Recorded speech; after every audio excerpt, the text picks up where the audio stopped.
I hate theater. Well, it's so disappointing, isn't it? You know what I do when I'm sitting in a crowded theater waiting for the show to begin? I pray. Oh, dear God, make it a good show. And make it quick.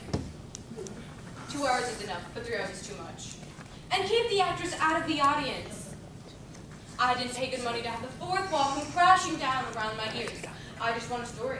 And a few songs that will take me away. I just want to be entertained, I mean.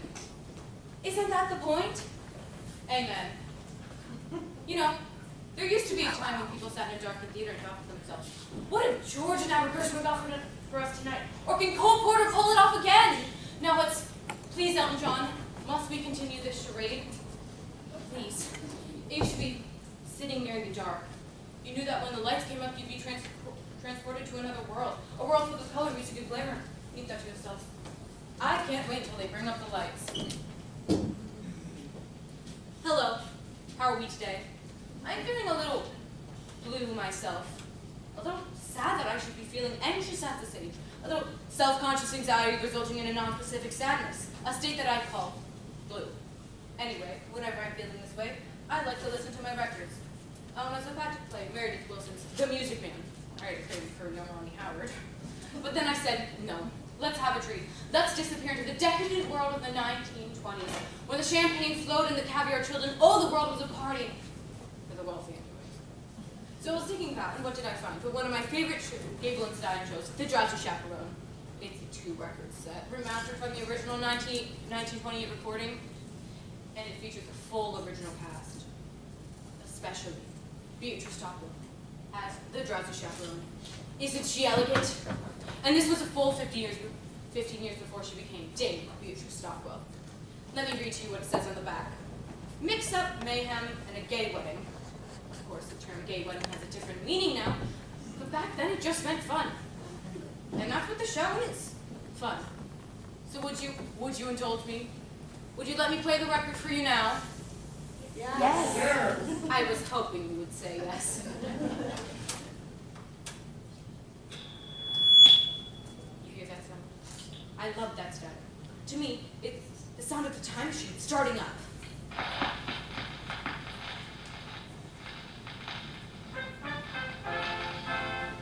All right, now let's visualize. Imagine, if you will, it's November 1928, and you've just arrived at the doors of the Marsville Theater in New York City. It's very cold. Remember when it used to be cold in November? Now November's the new August. Global warming, we're all doomed! And it's very cold, and I haven't braced me this one in the sky, but you don't worry, because you're going to see a Broadway show. Listen. Isn't this wonderful?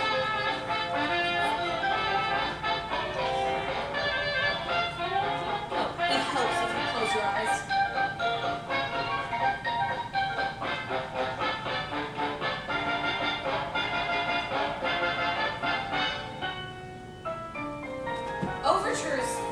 Overtures are out of style now. I miss them. It's the show's way of welcoming you. Hello, how are you today? Before dinner, would you like an appetizer? That's an overture. A poo-poo platter of tunes, if you will.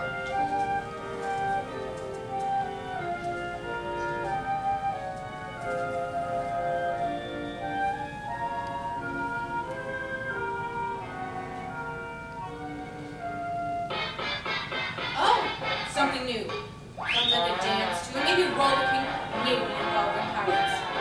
Don't worry, there are no pirates.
I will try to guide you through this record as best as I can. So, we start with a welcome from the love-struck groom. Well, I'd like to thank you all for coming. Who would have thought that I, Robin White, would be marrying such a glamorous showgirl, and that glamorous showgirl would be giving us such a successful career for I, Robin White. Everyone for Prohibition, I'd say let's raise a glass. Here, here. To Mrs. Janet Vandergraaf, the most beautiful woman in the world. Absolutely not. Excuse me. The groom mustn't see his bride on the day of the wedding. It's bad luck. I hope you heard that. Basically, that's the plot. Breakfast will be served in the Arabian. Say, isn't it a little bit too early to be drinking? I don't understand the question. Look, you keep Janet away from Robert. You're the chaperone. That's your only job. I'm on the captain. Oh, Robert, who's my little monkey? I'm your little monkey. So the bride and the groom are whisked away, and we turn our attention to the B plot, which involves the producer.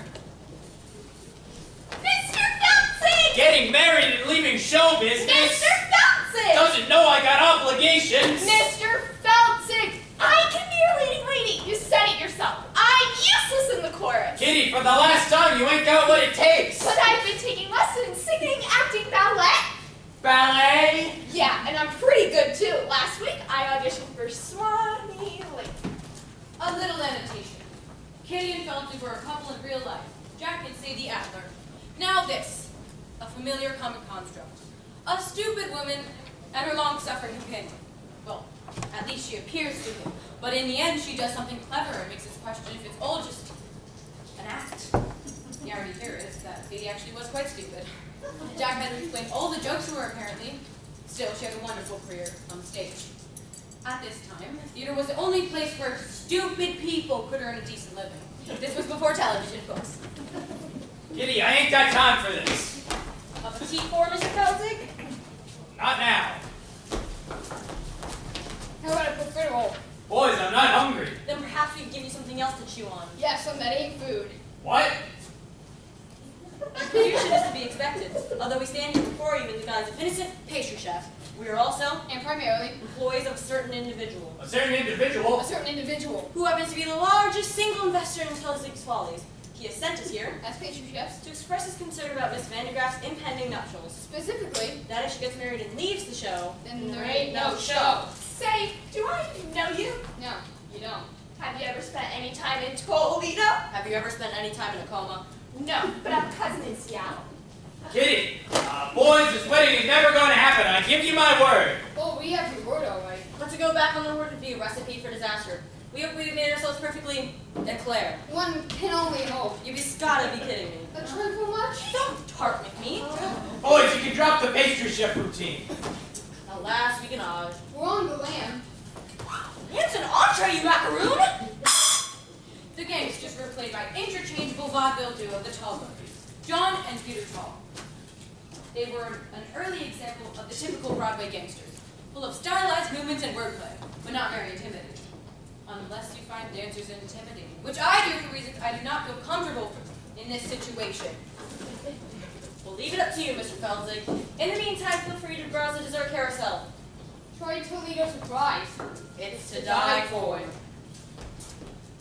Holy cats, Mr. Feltzig! They're gangsters!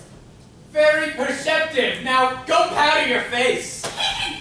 I've got to stop this wedding. But how?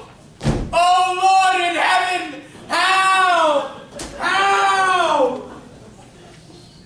I always thought this moment was a little overplayed. But with the story well on its way, let's go to the groom's room.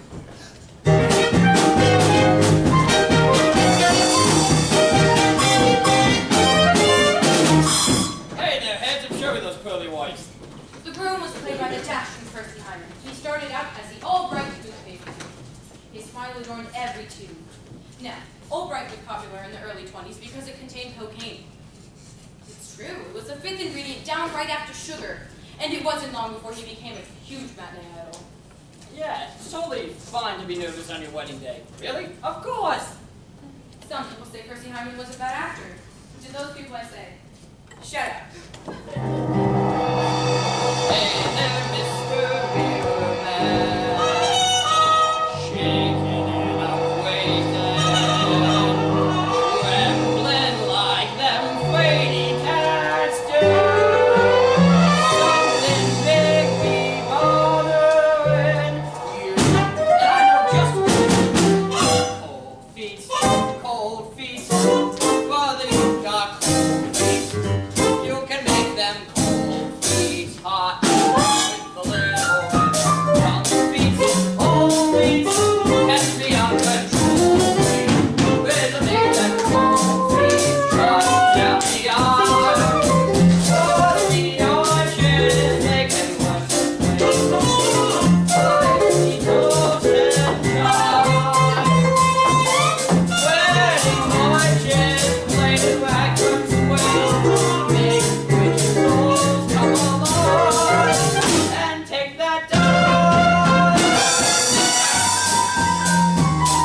celebrating his 100th birthday. To say that the passing years had taken their toll on him would be a grotesque understatement. They wheeled him out, and he had that look that God saves for the very, very old on their birthday. You know the one that's like, who are you? Who am I? And why is this cake on fire? You know the one. Anyway. All right, I'm enough of that. Dancing around like a fool. Well, I can't help it, George. It is my wedding day after all. Well, you could have snapped an ankle. Tap dancing is too dangerous. Here, why don't you go out for a skate? Oh. That's what I do when I want to blow off some steam. Yeah, George, you think of everything. Oh, wait. No. What was I thinking? Janet might see you like that. Here, put on this blindfold. Wow, George, what would I do without you? Anything for you, my boy. And no more tap dancing.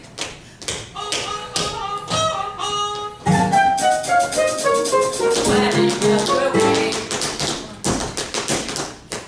Wedding bells will climb. Wedding bells will celebrate. Just ignore it. It does this occasionally. It rings. Don't stop. Hello, you've reached my answering machine. Leave a short message after the tone and I'll call you back at my convenience. Well, that's it. The moment's ruined. God, I hate that. It's like a cell phone going off in the theater. Hello? What are you doing? Oh, I'm just in the theater ruining the moment. What about you? I'm sorry I couldn't get out tonight, so I thought I'd ruin the moment by proxy. All right. Let's shake that off. Let's go back in our minds to 1928. They sure didn't have cell phones back then, but I'm sure they had something for ruining a moment. Bugles or something. So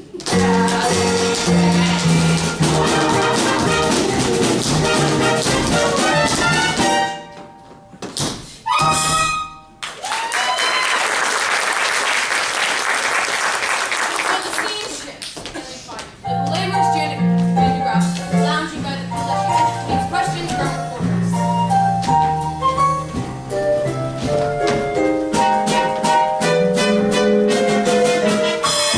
Miss Vandergraff, it's true giving of a life glimmer to Mary Maggie hardly know. Yes, Robert and I met on the leader deck at the Ile de France. He amused me with stories of his father's oil interest. We spooned briefly, and then he proposed. So you won't be returning to the stage ever. I shan't. You shan't. I shan't. Can we quote you on that? Yes, one more question?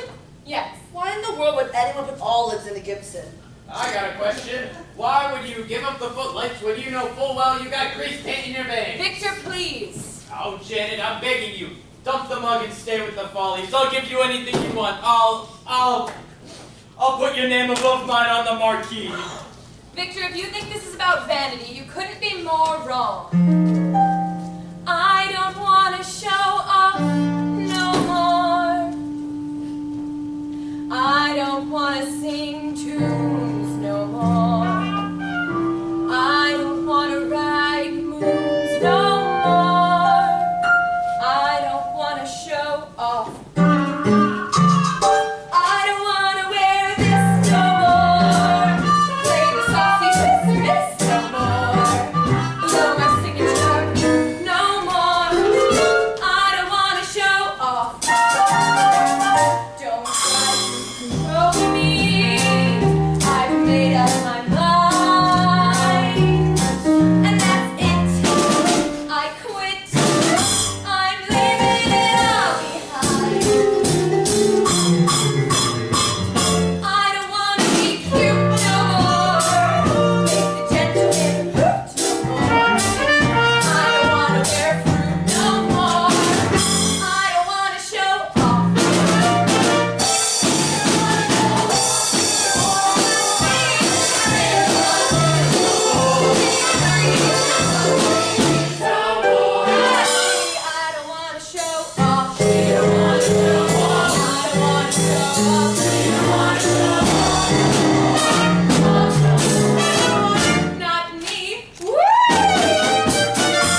Excuse me, I don't believe we've met. I am Adolfo. You are Adolfo? Yes, I am Adolfo. Not the Adolfo. Yes, I am Adolfo. Well, that's funny. You don't look like a scoundrel. What? Well, just now I heard the groom saying Adolfo is a scoundrel. What? Adolfo a scoundrel? Those very words. Adolfo is a scoundrel? It's like I'm hearing them again.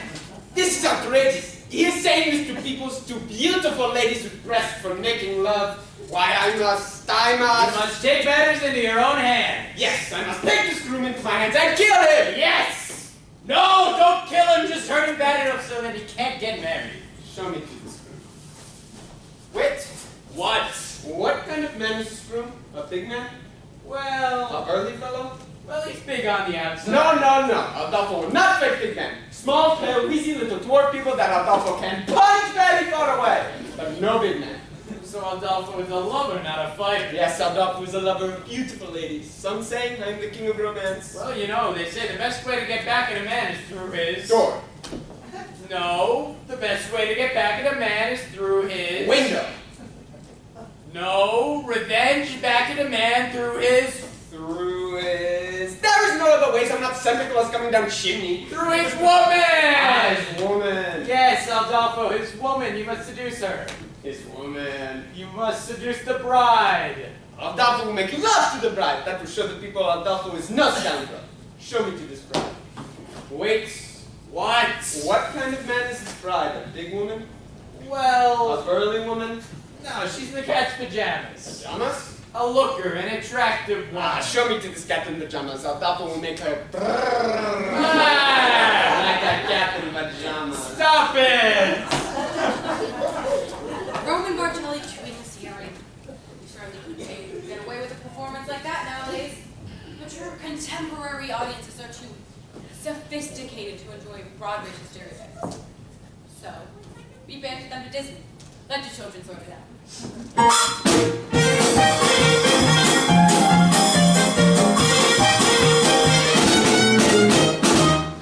Yes, madam. The pastry chefs have been kind enough to provide liquor for the party. But remember, Angeline, we must be discreet. Yes, madam. It is prohibition after all. I'm aware of that. We'll have to use code words. For instance, if somebody asks for a glass of ice water, it really means they want a glass of vodka. Have you got that? Yes. You sure? Maybe you should write it down. A glass of ice water is a glass of vodka. What's a glass of ice water? Vodka. Ice water? Vodka. Ice vodka. You see, that's some of that. One less thing to do. Underling, might I get a glass of ice water? I found our meeting with the pastry chefs rather trying, and I would enjoy a glass of refreshing ice water.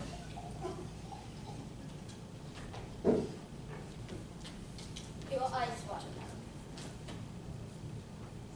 Damn this, we got vodka, you fool! I hate this scene. Now we're gonna do need a glass of ice water. Ice water. Yes, ice water. Are you going deaf? Well, that I work. You can see where this is going, can't you? It's just a series of spit takes. Your ice water. Yes, in some ways, the Drowsy Chaperone was quite progressive. Yes, some elements were progressive, others were stale in 1928. You know what? I'm going to skip ahead.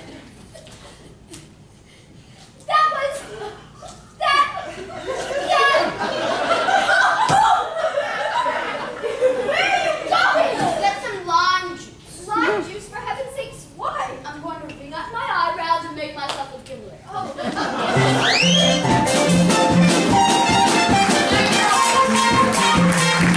What was that weird routine during the show? Well, it's simple. There was a song coming up and they needed something to allow for the set change. It's simple. It's mechanics. It's like pornography. You start with something simple. How can I praise for this pizza being the classic example? And use it to connect the less interesting parts to the more longer and engaging parts. What? Well, what kind of a world do we live in if we can't discuss the similarities between musical theater and pornography?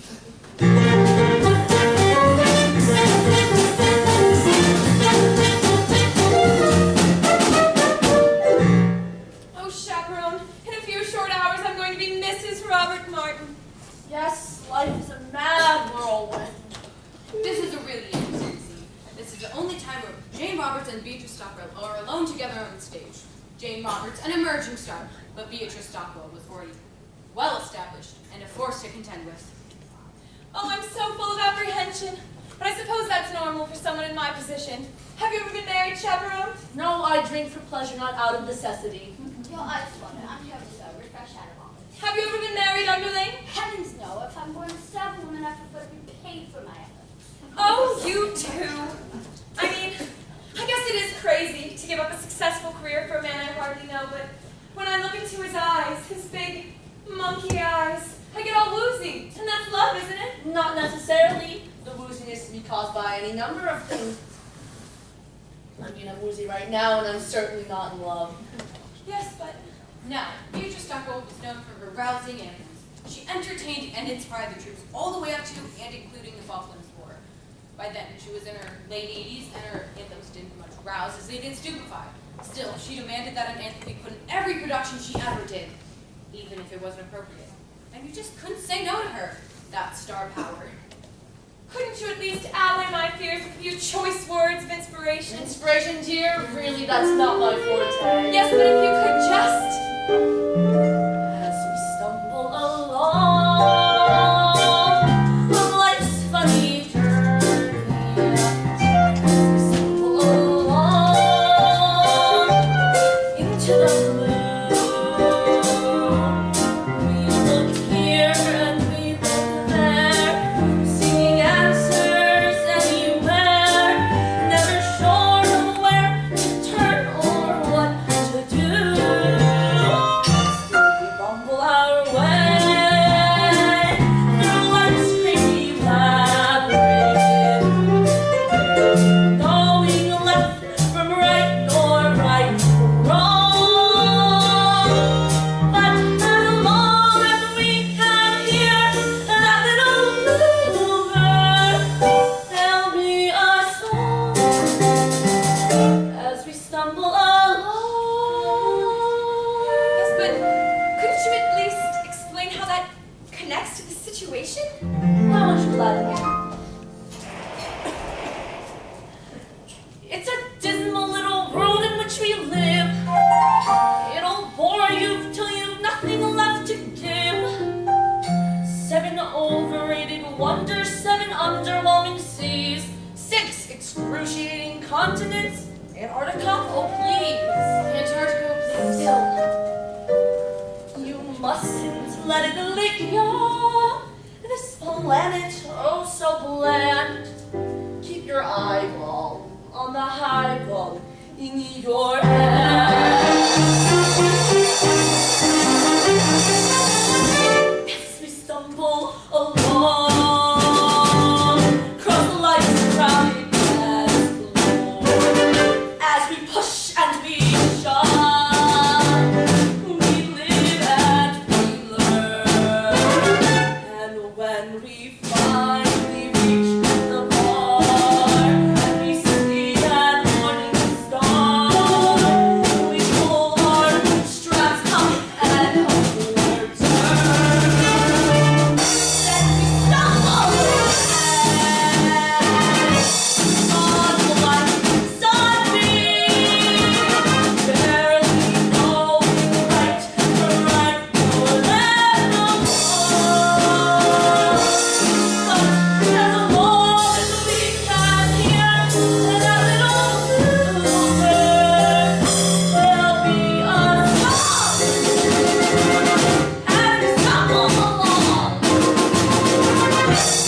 As we stumble, fumble, fumble, wumble, as we stumble along.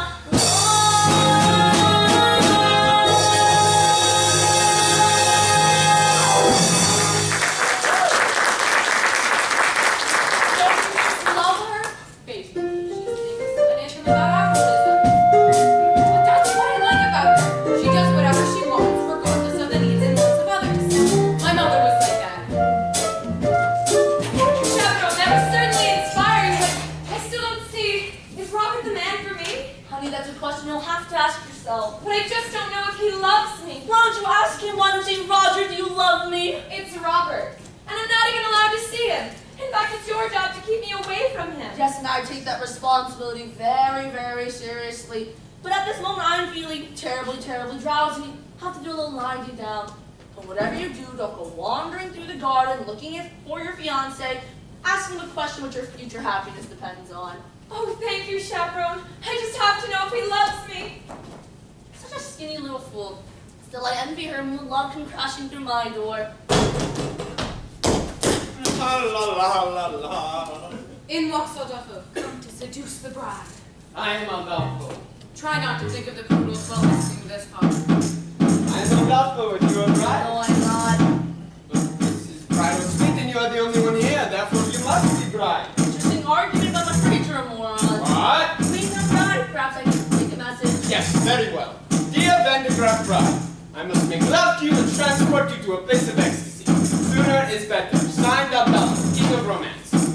You saw the red little ruse. I am the bride. Ah, so you are the bride. Apparently.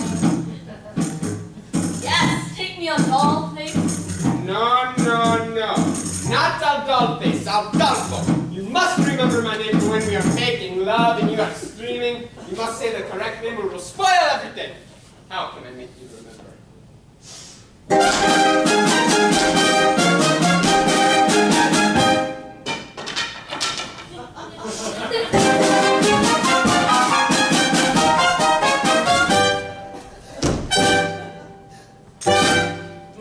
I'm sure that you have heard the name Adolfo, a ladies' man who wins a claim Adolfo. Well, obviously I am the same Adolfo. I introduce myself. I am Adolfo. Nice to meet you, Charlie. I'm not so fast, so just in case you didn't get Adolfo, I'll try to make it very clear Adolfo. The lovely ladies always get Adolfo. When I repeat myself, I am Adolfo. Understood. I can sing it high. I can sing it low. I can sing it very fast. I can sing it very slowly. I do it now, but it would take hours. No, I can't even remember my name. I'll give it a shot. What's all that you say? Adolfo. And how should you refer to me? Adolfo. And who is it I always think? Adolfo. Now sing it proudly. You are Adolfo. Now let me spell it out for you. For all you lovely ladies that didn't hear for some reason, because maybe you are hard of hearing or something. It goes da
Who am I speaking to, by the way? Why, it's me, Mimi from France.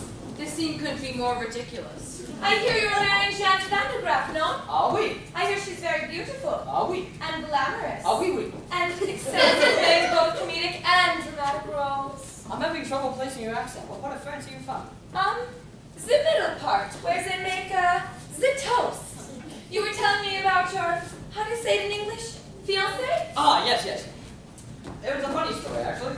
We were standing on the Lido deck of the Outer Fence, and I was telling them these riveting stories about my father's oil interests. And then what happened? And then I looked into her big, glamorous eyes. And then I fell. Right on my keister.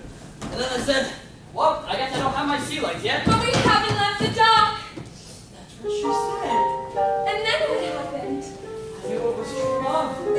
And then you said... And then I said... There was a time I could stop on a dime. Forbearance was one of my talents. But since you've been around, I cannot hold my ground. I'm consistently losing my balance. I'm an accident waiting to happen. I'm a mishap about to ensue. I'm a toy on the stair, a three-legged chair. I'm a nothing called by a shoe. When my shoe come off, so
one bride. Mr. Felton, you don't need Janet no more.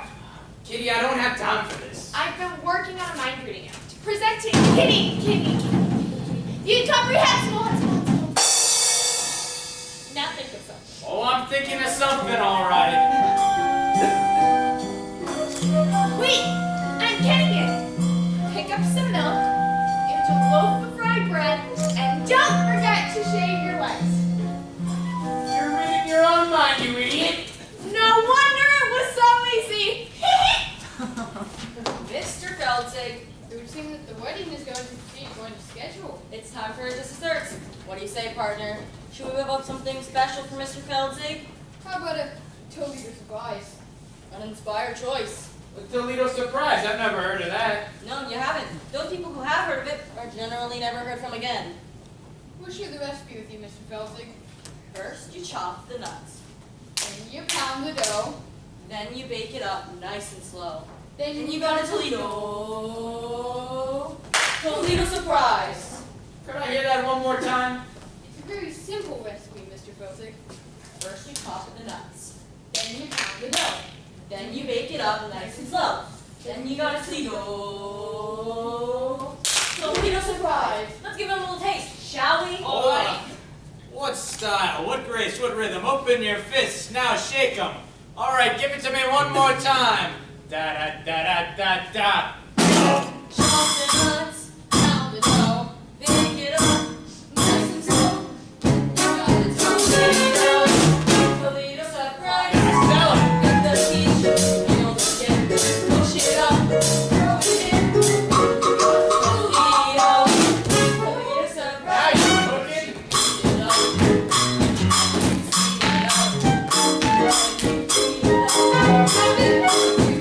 Don't let it fire.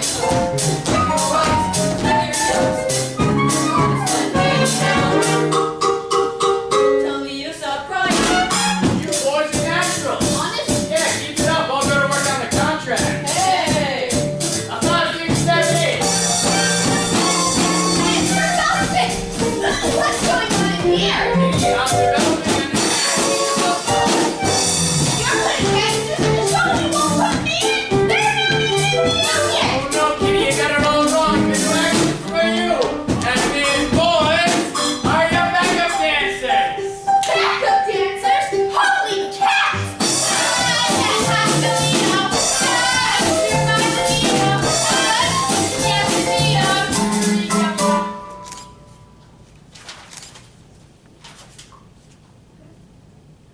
Surprise!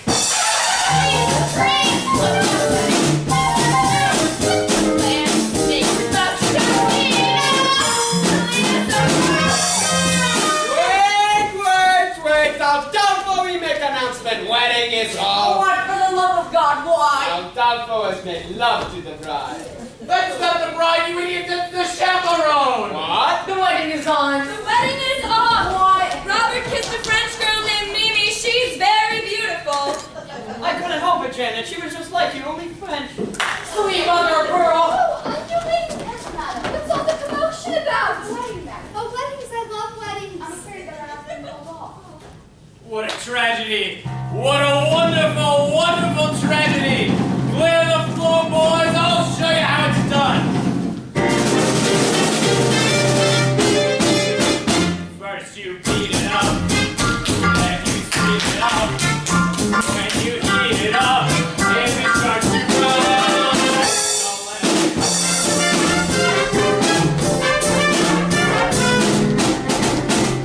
Toledo surprise.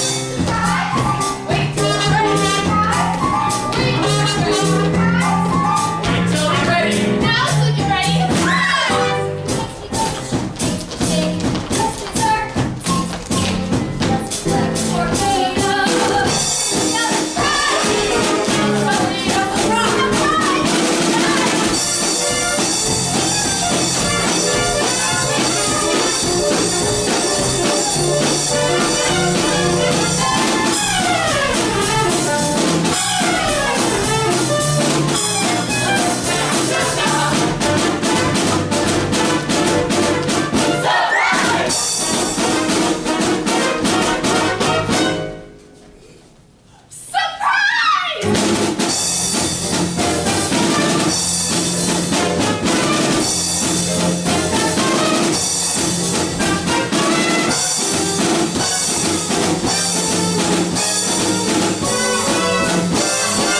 so infectious. Robert!